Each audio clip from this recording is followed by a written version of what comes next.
It's been a little while. I've been kind of busy with life stuff, but we're back in the game. Today, let's talk about the P Bandai high grade Mercurius.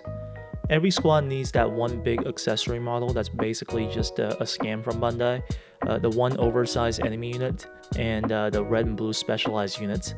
And the Mercurius and Via definitely make up a more interesting combination as far as the blue and red units go. I would say this is as appropriate as a P Bandai release gets. No one ever expected Bandai to release the Mercurius and Viet. They weren't too important in the actual show, but they have a very specific fan base, so they really make sense to be a limited release.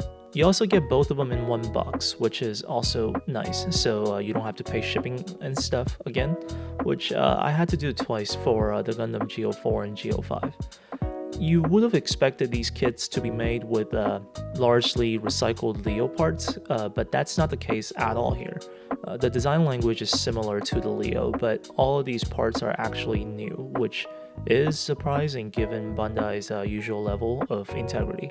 The kit does have a bit of issues though, so let's get into it. These arm guards are separated down the middle, but you can totally just remove the seam line first with the joint installed, then put the whole thing back into the shoulder joint. There are these little bits that go into the arm guards. If you put them in first, it will be really difficult to get them out. So if you snap build before painting like I do, don't put those in at first. Same thing with this thruster piece in the crotch. I made the mistake of putting this in first, so I'll just have to mask this whole thing. Don't be like me, basically. There's a seam line going down the lower arms. The surface is curved, so it will be a little tricky to deal with. These joints for the arms and legs are very similar to the ones on the Leo, so you can do seam line removal on the arms and legs easily, since these joints don't have to be locked in place first. I really like this design personally. The legs are almost perfect except this line here on this thigh thruster. I really have no idea why they didn't just make this thruster into its own part. As it is right now, seam line removal on this is very difficult. This bit on the back of the head and this round bit on the back probably need color separation. We have a pretty easy hole to fill on the bottom of the feet, and I would like to add more panel lines to the thighs since we do have large chunks of empty surfaces. All in all, not quite as good as the Leo, but pretty close, which is really surprising for P Bandai. Anyways, let's get into the build. This time I'm doing something a little bit different with the antenna sharpening. I usually use PLA plates to extend the antenna, but they are a bit harder to work with. Sometimes they fall off during sanding, you have to wait a while for glue to cure each time, stuff like that. Now, if you've seen videos from people like Ray Studios, you'll notice that they often use some sort of a glue and spray to modify kits. I dug into this a little bit, and it seems like they're using this brand of glue called Cyanon from Japan. It was originally used for stoneworking and woodworking. The glue is cyanoacrylate, which is also known as just super glue, but in white and has a far closer texture to ABS plastic when cured. So they work a lot better as a gap filler for model kits than your average super glue. This glue is really hard to get in the US though, so I thought, well, there has to be a similar product in the US, right? I dug into this a little bit and found this brand called Starbond.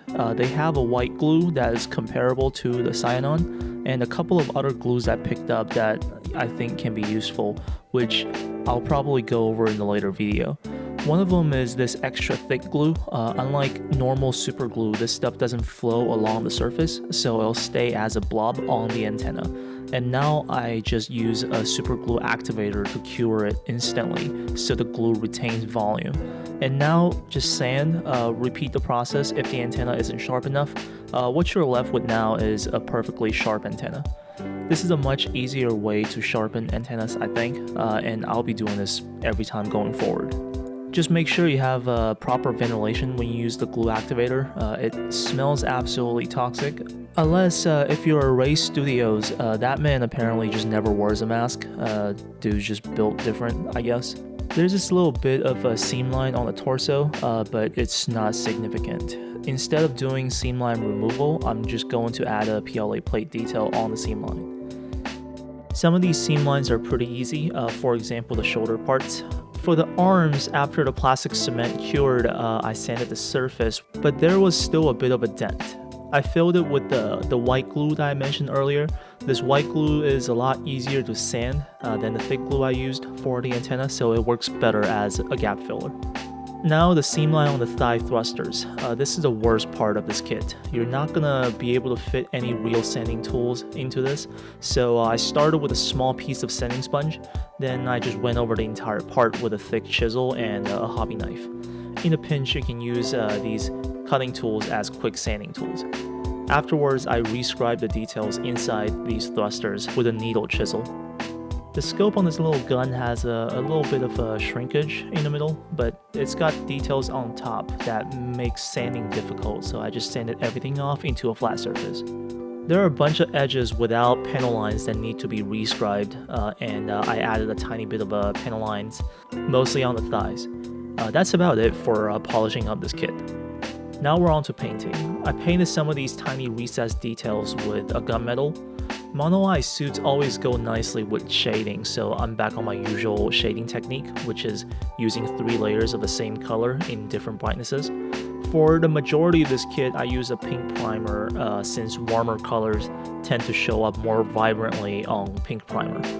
For these pink parts, I used a magenta as a base, then added white to make a hot pink on top, then added more white for a lighter pink highlight, and at the end tied it all back with the hot pink to subdue the highlight.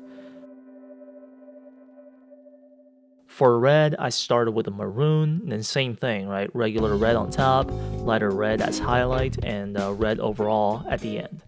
Some of you might remember the pre-shading job I did last time for the GM ground type. I would say the technique I'm using here, although a lot more time consuming, will net you a far more vibrant result.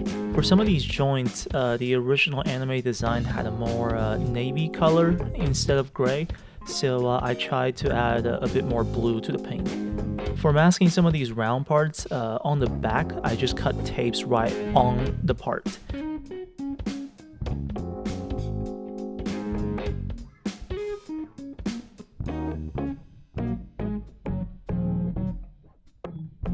And for the leg thrusters, I used a round masking tape to outline the part.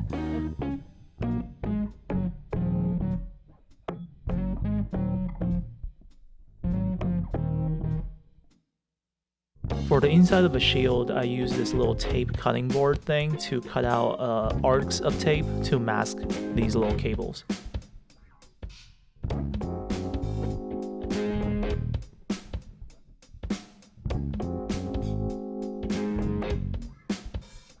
For some reason, they're very adamant about putting a Leo sensor in all these Tallgeese derivative kits. I respect it, so I painted and masked the sensor, although I'm never gonna see it again.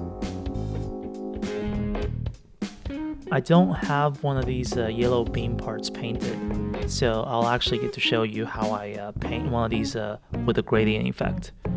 First, I sand the entire thing with sanding sponges all the way up to 1000 grit for a smooth finish, then the actual painting. Obviously, you need to prime the entire thing. Afterwards, starting from the tip, paint halfway down in full yellow. Then I'm gradually adding white inside the airbrush cup. Paint that onto the part with a good amount of overlapping with the previous yellow, and just keep going down the part that way. I would say 4 or 5 shades of yellow would be good, and by the end you'd want to have almost like a white with just a little bit of a hint of yellow. Finally, I spray a little bit of pure white at the bottom, and that's it, a pretty clean gradient beam sword. So finally, I'm just adding a little bit of sponge weathering. The Mercurius canonically hasn't seen a lot of action and hasn't been on Earth at all, so I'm just dabbing a little bit of black on it for like a space debris mark effect, I guess. It's mostly just to cover up for some minor imperfections on my paint job. Anyways, here's the final result.